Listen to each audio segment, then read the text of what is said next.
Named for President Grover Cleveland, founded along the Jones Bayou and Yazoo and Mississippi Valley Railroad in 1886. This is the downtown historic area of Cleveland, listed in the National Register of Historic Places in 1999. Let's go.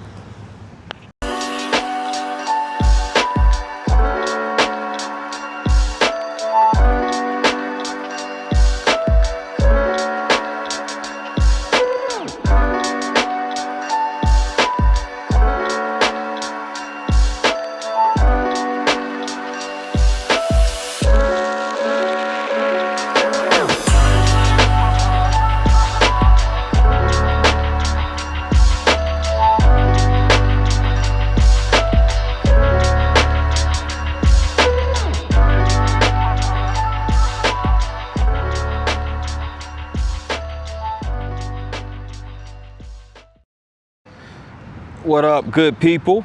This is P9 and I'm back with another video, and I am in the city of Cleveland, Mississippi. Cleveland is one of two county seats of Bolivar County, located in the Mississippi Delta.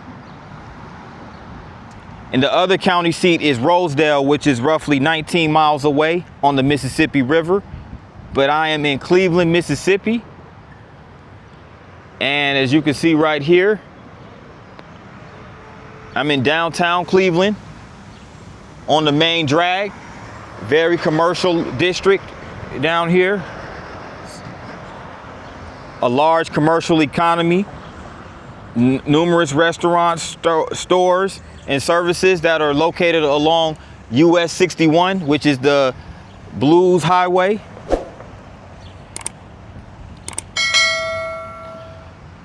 There's a little bit of tourism in the economy in Cleveland as well, with there being the Grammy Museum of Mississippi, which is the first Grammy museum outside of Los Angeles. So they actually have a Grammy museum that displays artifacts about the Mississippi music culture. So Cleveland is a very interesting city, as you're going to see. And it also has a major university called Delta State, which is a public university right here in the city. But this is a really, so far what I'm seeing, a really nice, charming city right here in the Delta. A lot of mom and pop, small establishments here, locally owned, family owned and whatnot. And check this out. Check out this sculpture right here. This is a sculpture of a sustainable flower, and it is by George Tobolowsky or Tobolowsky. Shout out to George Tobolowsky for this really nice sculpture right here, and it's called the Sustainable Flower. And that's a very important part of life. The flowers, we need flowers. The flowers need the rain. And there is significant rainfall in the south, of course, to keep that soil fertile, keep those plants growing.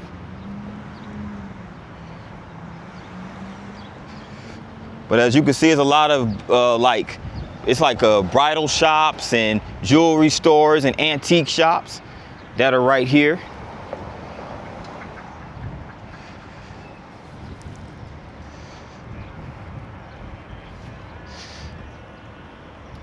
And then this is actually the first time I've seen a downtown area that have these little trails paved right in the midst of downtown area. So they actually have a walking trail, and instead of you walking on the sidewalks of the city streets, you can walk on a trail. I think that's pretty nice as well.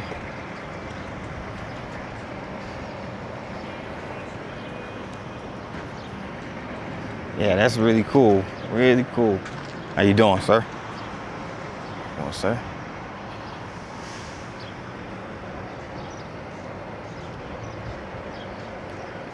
And they have a restaurant across the street called the 301. And they also have a hotel called the Cotton House.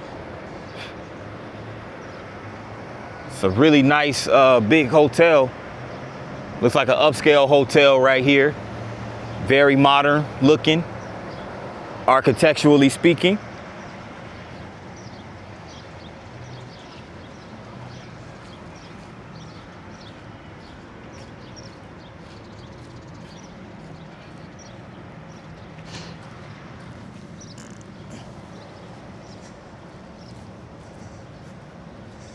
And check this out. This sculpture is called the Love Arch. So it basically shows two people. Looks like, yeah, male and female doing handstands and then joining at the feet and creating an arch. Really nice piece of art. Again, it's called the Love Arch. And it was sculpted by Andy Denton. Shout out to Andy Denton for this really beautiful and dope sculpture right here. Like I said, I love me some good sculptures because it definitely adds a lot of flavor to the city. You know?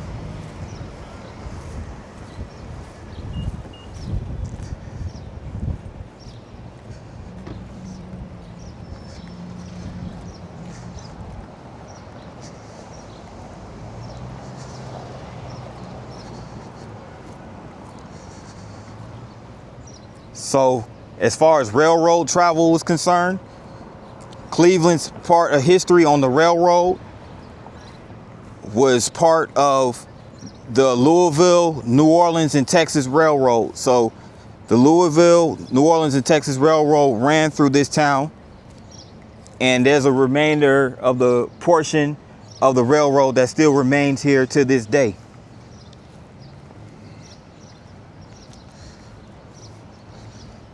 So in early records, this town was called Fontaine, and at some point Coleman Station. But it wasn't officially until 1886 when it was named Cleveland after multiple name changes, and it was 1886. Named after, again, President Grover Cleveland. And right here you have another sculpture. This time, this is of a grizzly bear. As far as the material it's made out of, it looks like a bunch of metal and probably some discarded pieces of like scrap metal.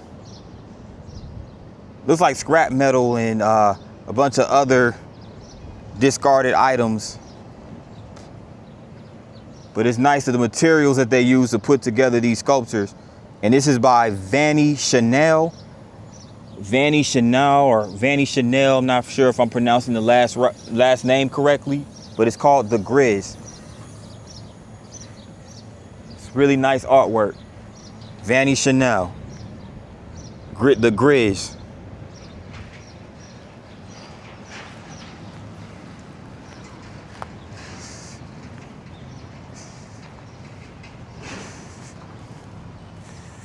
Oh, wow, check this out.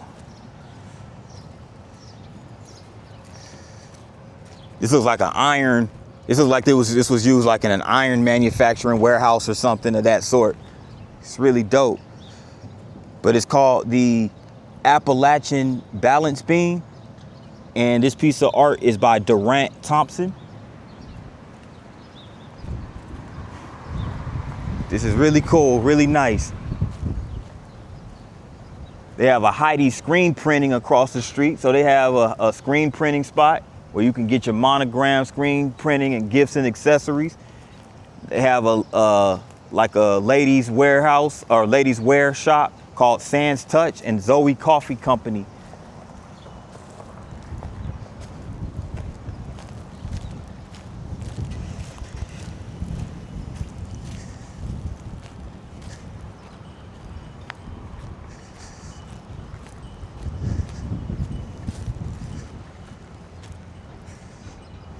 And right across the street over there is City Hall for Cleveland. So now I'm on a stretch of road called the Cotton Row.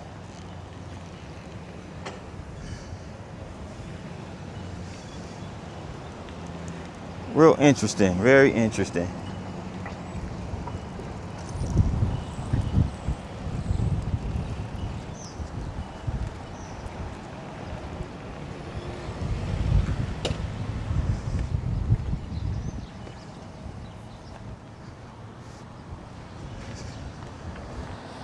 Check this out right here.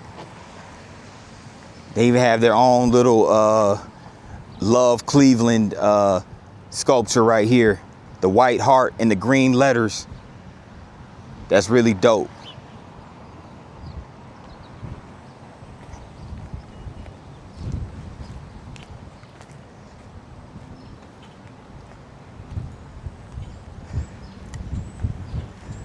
Wind's starting to pick up a little bit, but not too bad. This looks like where this building right here, it has like a law firm, but it looks like it may possibly be, I don't know if that building is occupied by apartments or whatnot, but on the ground floor, they have a nutrition shop and an attorney, you know, like a law firm type thing, Cox and Moore.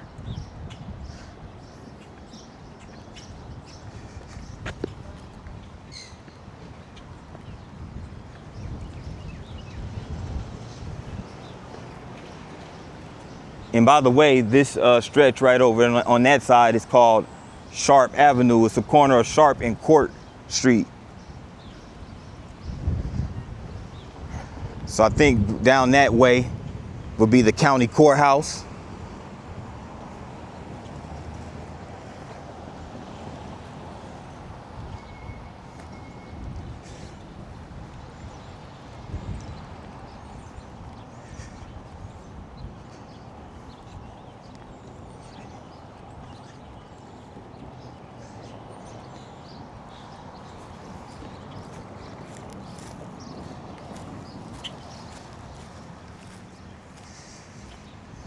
And this is a marker of David Bowen. David Bowen was a Cleveland High School student, graduate, and a representative from Mississippi who served 5 terms in Congress as a chair of the Cotton, Rice, and Sugar Subcommittee and a member of the House Agriculture, Foreign Affairs, and Merchant Marine and Fisheries Committees. His legislation opened rice production and rewrote cotton and sugar laws and the Endangered Species Act. A graduate of Harvard and Oxford, he taught at Millsaps, Mississippi College, and Mississippi State. An author, he also served as president of the Mississippi Historical Society. So a very big pillar of this community, or this city, David Bowen. And that brings us over here to what looks like a railroad park. And this right here says Cross Tie Walk. So I guess this is like a little trail that surrounds the railroad park. Dedicated October 23rd, 2002. Funded in part by the Mississippi Department of Transportation. So the MSDOT. All right, shout out to y'all.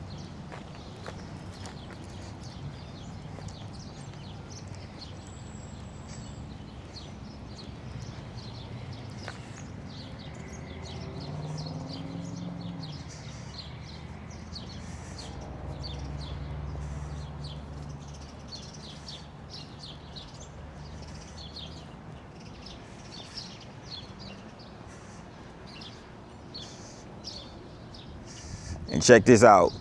This is the Cleveland Boulevard County Chamber of Commerce. So this Chamber of Commerce it occupies what used to be the Cleveland Depot. So the historical building still stands. And we're going to see some of and I saw something similar like this. Similar to this in Moorhead. They had this like railroad design, like they had the sidewalk paved with railroad tracks, because I think this is where the railroad tracks used to sit during the heyday. But they repaved and reconstructed the roads and put where it used to be a railroad track, they converted it to sidewalks and just left the railroad track markings there just as a part of history, you know. I always found that pretty dope.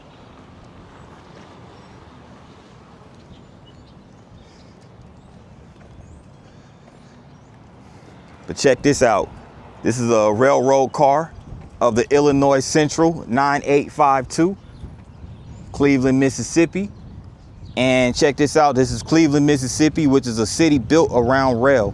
In September 1884, the Louisville, New Orleans, and Texas Railroad line between Memphis and New Orleans was completed. Passenger and freight service officially began in October, and by March of 1886, enterprising landowners chartered a town they called Cleveland. So this city was built around the rail. You know, people arrived and they built a city in a town. But by 1889, the LNO&T had been acquired by the Illinois Central and would be operated as a Yazoo and Mississippi Valley Railroad. A servicing facility for locomotives was established here and expanded in 1927 with an 85-inch electric turntable and coaling chute. So a number of depots have served Cleveland. The largest, built in 1915, served until replaced around 1960. Rail service ended in 1995 and the tracks were removed by decade's end. In the late 1990s, the Cleveland Literacy Council remodeled and enlarged the depot, eventually swapping buildings with the Chamber of Commerce. So there you have it, just a little history. Gives you a history of the caboose. So this caboose right here, which is the Illinois Central 9852, it was in service from 1941 until damaged in an accident on the Aberdeen District in 1970s. She was sold to a private owner in Grenada, Mississippi, and later to another one in Leland, Mississippi. So, okay, and there's another picture right here, another image of, you know, Cleveland back in 1986. You still see the railroad operating in the town.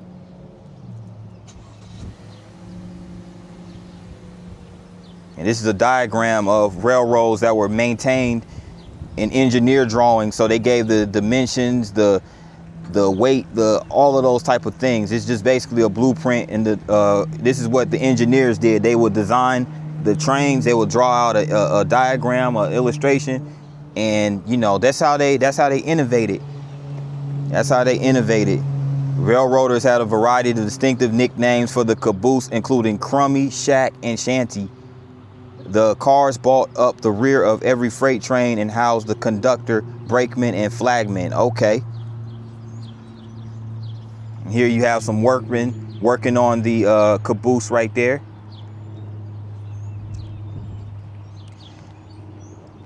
And they also have a museum called the Martin and Sue King Railroad Heritage Museum.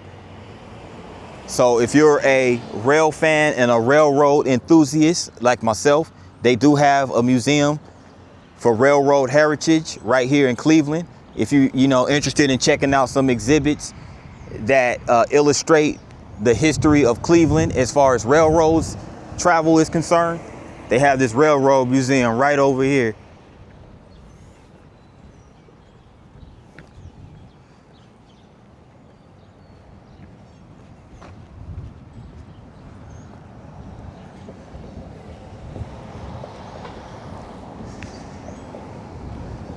I'm telling y'all gonna stop sleeping on Mississippi now. Yeah,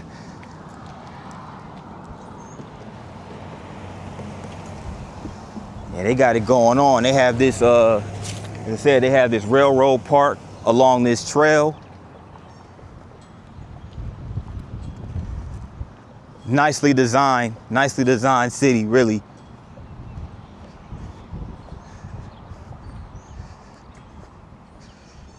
And it's over here by this creek.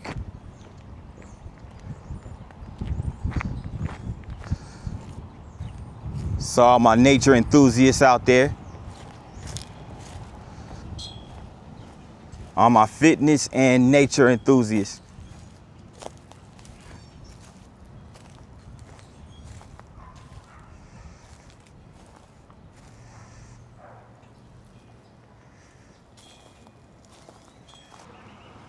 Envy Me Beauty and Barber Salon.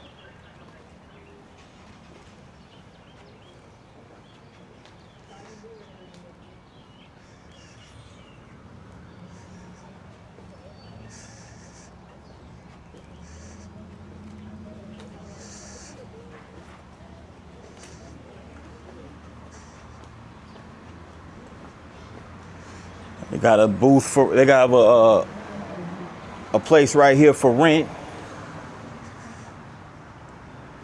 Okay. They got a spot over here for rent. It's like this would be a pretty good city to open a business up to. You know, Mississippi in general looks like, but especially in this particular city. Excuse me, y'all.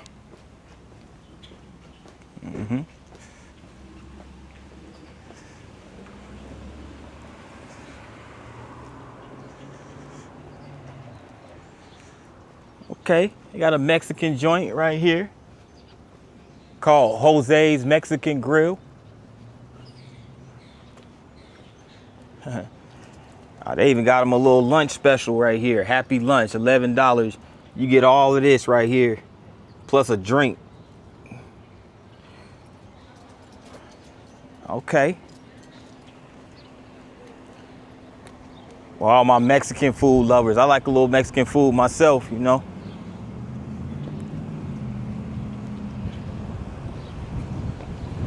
I'm a huge tacos. I like tacos and rice, stuff like that. The guacamole be hitting too. But let me not work up an appetite. It's hard not to when you have all these nice restaurants out here.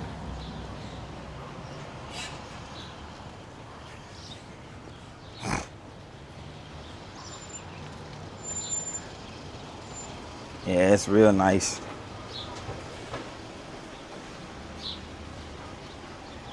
I'll check that out. Mississippi State, Hell, Mississippi State, Ole Miss, the Bayou, and they even snuck Roll Tide in there. Alabama Roll Tide.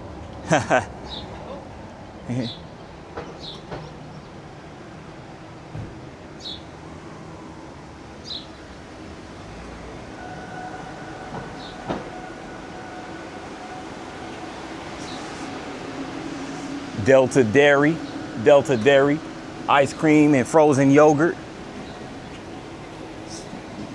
Nutrition. Cox and Moore attorneys at law. John and Ashley Cox. All right, cool.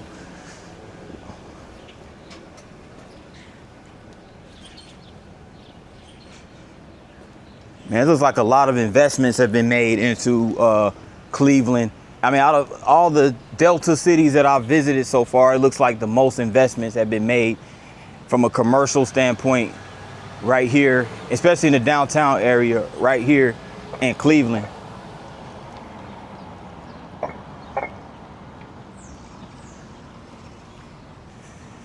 And check out the mural right here. It says, "Hello from Cleveland, Mississippi."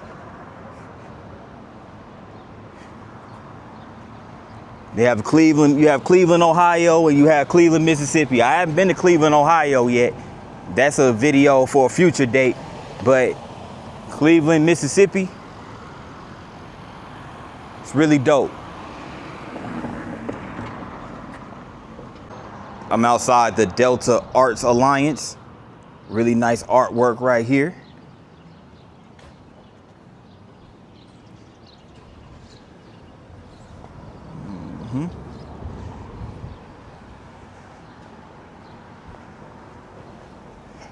But check out this little area right here.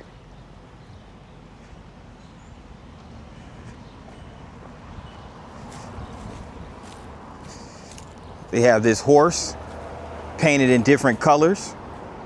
Really nice. It's called Delta's Glory. So it illustrates the Highway 61 blues, the music notes. Of course, you know, Highway 61 known for its Delta blues music. You know, you have that riverboat right there on the Mississippi River. You have the fertile farms, the fertile soil of the Delta. And yeah, it's really nice. This is really dope. This was painted by Hayes Cooper Censor, 6th grade project pass class, sponsored by Dr. Don Blackwood, Mr. and Mrs. Roy Collins, Creative or Cross-Tie Arts Council, and the Junior Auxiliary of Cleveland. And this is called Delta's Glory. And again, it was painted by Hayes Cooper Censor in 2011. And they also have these bunch of individuals, I guess, that are part of the Arts Alliance. They have their names etched into into these bricks right here. So these are like all the past presidents. This is pretty nice. This is really nice. And the Arts Alliance is it just contributes to the art. It allows people to display their artwork within the city. Delta Arts Alliance, never doubt that a small group of thoughtful, committed citizens can change the world. Indeed, it is the only thing that ever has. And this is a quote by Margaret Mead. Yeah, all it takes is the local people to make a difference. Small town locals, man. It don't have to be anybody, you know, from a major city. It could be somebody from a small city. With deep appreciation, the Delta Arts Alliance recognizes Mayor Billy Noel and City Alderman Danny Abraham, Ted Campbell, Gary Gaines Spilati, Paul John, a whole bunch of individuals. September 9th, 2014, just providing arts, education, and cultural experiences for the cities of the Delta. And the Louise and Reynold Cheese Sculpture Garden, given in memory of Louise and Reynold Cheese, and by Mike and Barnett Cheese, or Chiz. Forgive me if I'm mispronouncing these names, but I highlight those to show how community oriented these cities are. They're very strong. They're very strong about community here.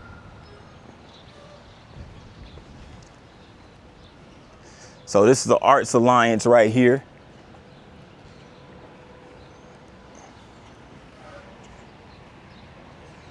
And Mickey Thompson is the chairman and building committee. So, okay. And it's outside, it's actually on the side of this theater called the Ellis Theater. So I take it that they host like art galleries and things of that nature, right, in what used to be a theater. That's really dope. That's really nice.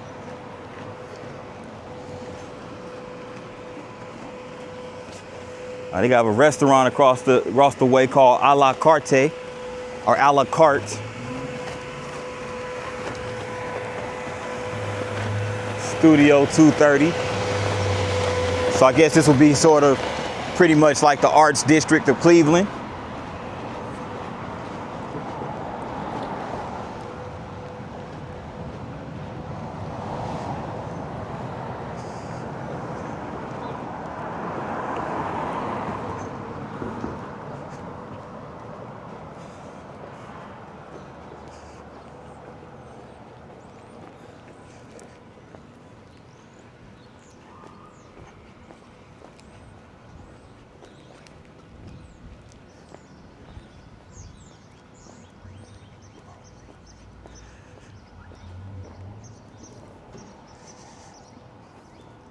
That building over there is called the Smith Building. The Smith Building hosts the Delta magazine, the Boulevard Bullet. So there's a bunch of publications published right here in Cleveland that's housed in that Smith Building. Really nice.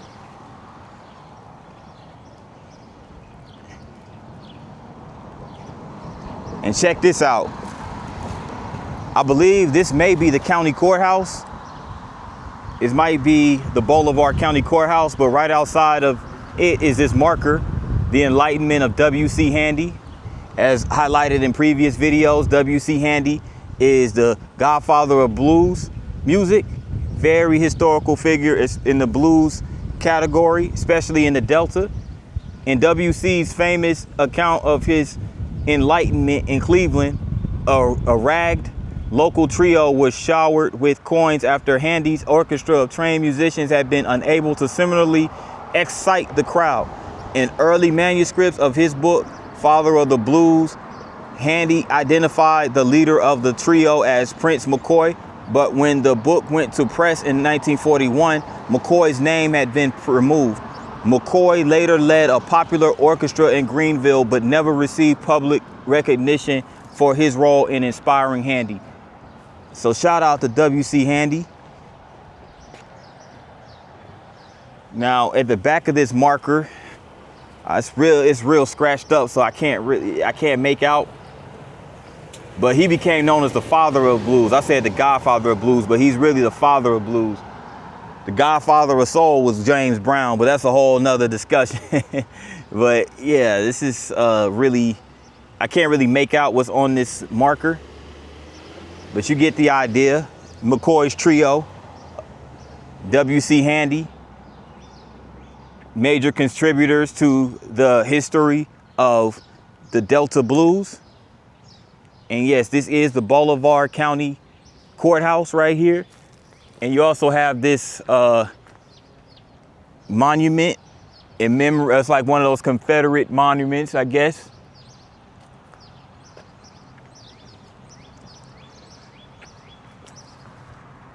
Sits outside of this courthouse.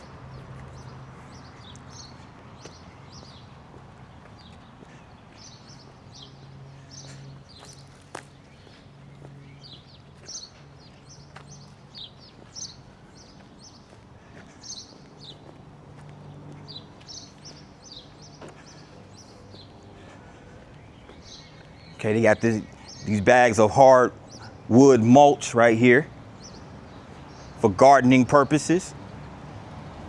It's like they're laying down some mulch. So they're gonna put down, so they're gonna be gardening right out.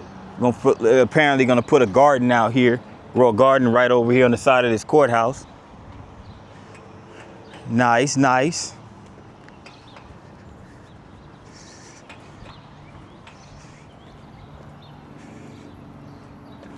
And across the way right here is the Bolivar County Annex building.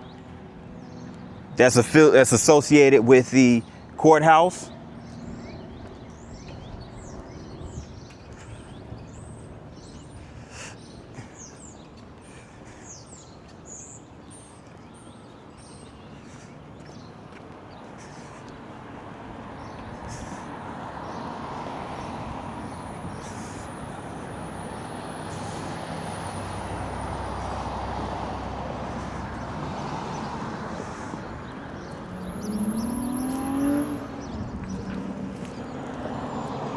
Another W.C. Handy marker.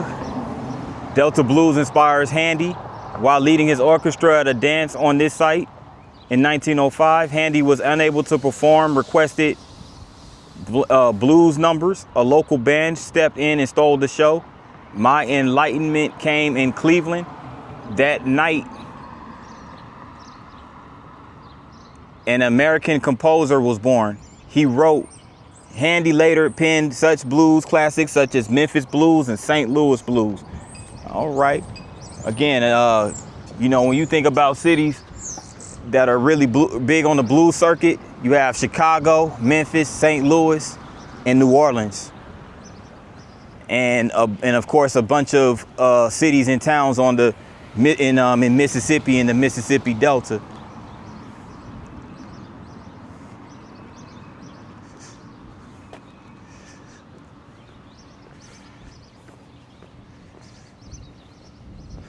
Yeah, Clarksdale is another one. I did a video in Clarksdale. Again, I'm gonna link that video in the description box for those who have not seen it.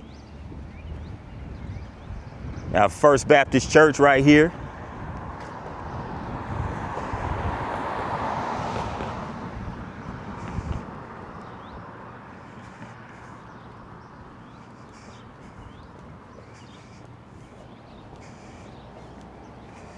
But this pretty much does it for the downtown district of Cleveland.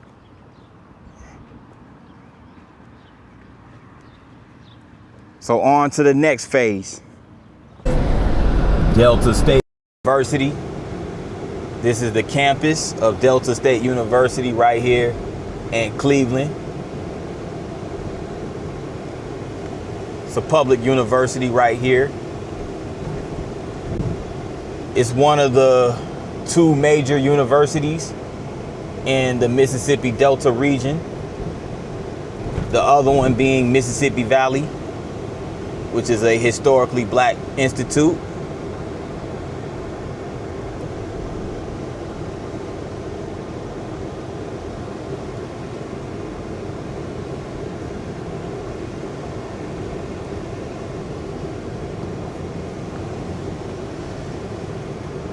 These are like some of the buildings right here on the campus. Some fraternity, sorority buildings. Child Development Center over there.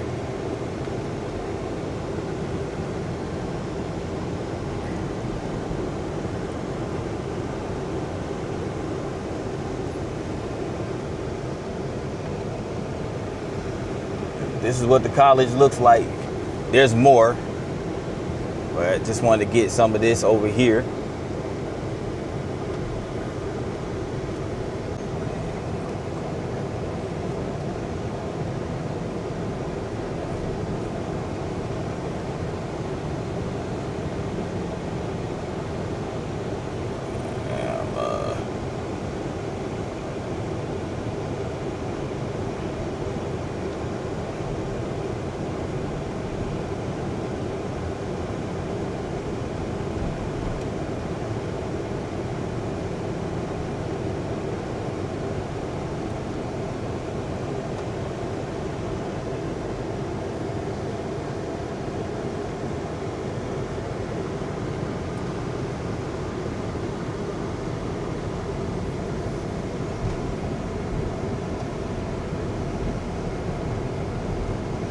Yep, this is the campus of Delta State University.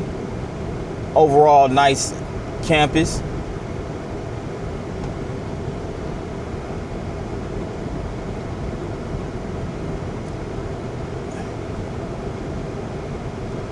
And Delta State is more of a urban setting than that of Mississippi Valley State. Mississippi Valley State is like more in a rural setting, but they're still basically both.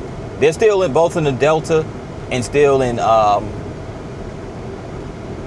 relatively small like areas and whatnot.